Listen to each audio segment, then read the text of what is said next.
Evde yaptığınız en küçük değişikliğin bile kedinizin ruh halini etkileyebileceğini söylesem ne düşünürdünüz? Kediler duygularını bizim kadar açık göstermese de aslında çevrelerine karşı inanılmaz derecede hassastır. Bugün kedinizin yaşadığı ortamın onun mutluluğunu nasıl şekillendirdiğini adım adım keşfediyoruz. Ve bu sadece daha çok oyuncak al tavsiyesi değil. Işık, ses, koku, alan, enerji, hatta sizin ruh haliniz bile işin içinde. Hazırsanız, kedinizin dünyasına biraz da onun gözünden bakalım. Ev ortamının kediler üzerinde etkili olduğunu gösteren birçok bilimsel çalışma var. Örneğin, Cornell University'nin araştırmasına göre, çevresel stres faktörleri kedilerde davranış bozukluklarının %60'ından sorumlu. Yani bazen, kedim son zamanlarda değişti, neden böyle oldu? Sorusunun cevabı karakter değil, mekandır. Biz fark etmesek bile onlar her ayrıntıyı kaydediyor. Kediler evdeki en sessiz gözlemcilerdir ve ruh halleri ortamlarına göre dalgalanır. Peki bu dalgalanmalar nasıl anlaşılır? Stresli bir kedi oyun oynamaktan kaçabilir. Ansızın agresifleşebilir. Geceleri durmadan miyavlayabilir. Kum kabını reddedebilir. Evde saklanacak karanlık köşeler arayabilir.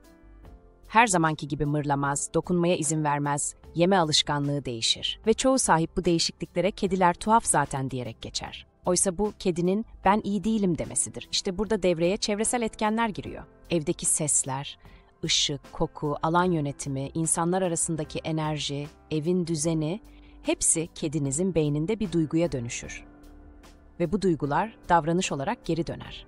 Şimdi gelin kedinizin ruh halini en çok etkileyen çevresel faktörlere tek tek bakalım. Birincisi ses. Kediler yüksek ve ani seslere karşı doğuştan tetikte yaşar.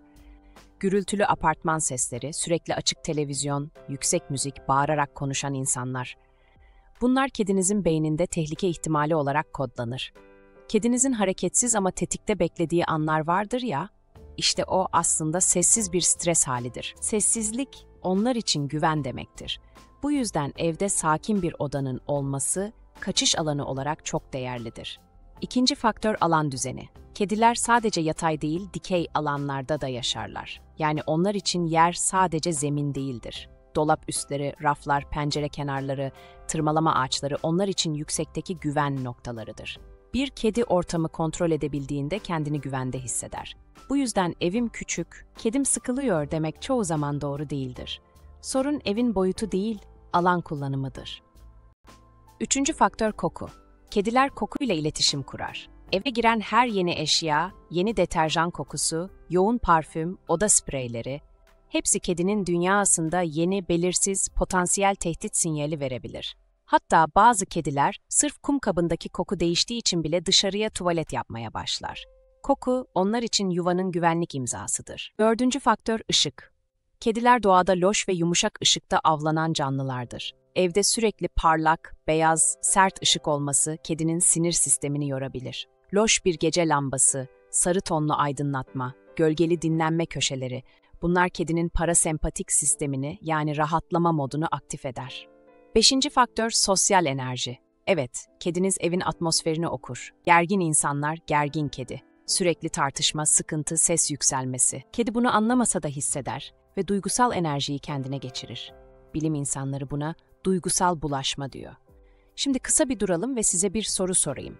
Kediniz evde en çok nereyi seviyor? Yorumlara yazın. Çünkü cevap, kedinizin ruh halinin şifresini veriyor olabilir. Bir kedinin seçtiği yer onun duygu ve güven haritasıdır. Şimdi gelelim mini rehbere. Kedimde stres var mı diye merak edenler için işte basit bir kontrol listesi. Normalden fazla uyku, ani saldırganlık, yemek iştahında düşüş, kum kabı dışına tuvalet, tüy yalama ve koparma, sürekli saklanma, geceleri huzursuz dolaşma. Bu belirtilerden 3'ü bile varsa sorun çevresel olabilir. Şimdi pratik kısma geçiyoruz. Kedi dostu ev nasıl olur? Adım adım anlatıyorum. 1. Kedinizin mutlaka bir yüksek alanı olmalı. Bu bir raf, bir dolap üstü, hatta pencere kenarına konan bir yatak bile olabilir.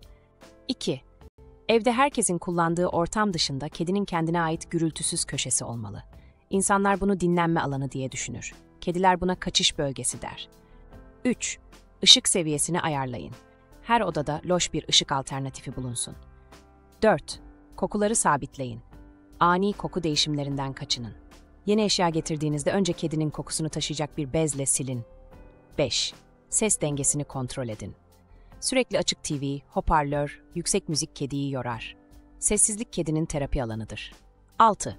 Günlük etkileşim. Oyun ve sevgi düzeni olmazsa olmaz ama kedinin istediği şekilde ve sürede. Şimdi gelelim deney hikayesine. Bir izleyicim, kedisinin son aylarda içine kapandığını söyledi. Hiç oyun oynamıyor, sürekli yatağın altında saklanıyormuş. Veterinerde her şey normal çıkmış. Sorun evdeydi. Sadece 3 değişiklik yaptık. Gürültülü TV salon yerine kedinin yatağı daha sessiz bir odaya taşındı. Bir tane dikey tırmalama ağacı eklendi. Odaya yumuşak, sarı tonlu bir lamba kondu. Bir hafta sonra mesaj attı. Kedim geri döndü. Yıllardır ilk kez yanıma gelip kendiliğinden mırladı. İşte çevrenin gücü bu kadar büyük. Bu yüzden şunu unutmayın. Mutlu kedi sadece iyi mama ve oyuncakla olmaz. Mutlu kedi güvenli ortam, duygusal alan, kontrol edebildiği mekan. Şimdi son bölüm. Kedinizin mutlu olup olmadığını anlamak için mini checklist. Yemek yerken rahat, oyun tekliflerine açık, sizi görünce kuyruk dik, evde saklanmadan dolaşıyor, kendiliğinden mırlıyor. Düzenli uyku, düzenli tuvalet. Bu maddeler varsa tebrikler. Kediniz sadece hayatta değil, huzurlu. Videoyu bitirmeden önce yorumlara şunu yazın. Kedim evin en çok şu köşesini seviyor. Çünkü o köşe bize anlatmak istediği çok şeyi saklıyor olabilir. Eğer bu video size ilham verdiyse, kediniz için ufak bir ortam değişikliği yapın ve sonucu bizimle paylaşın. Ve kedilerle ilgili daha fazla bilinçli içerik için abone olmayı unutmayın.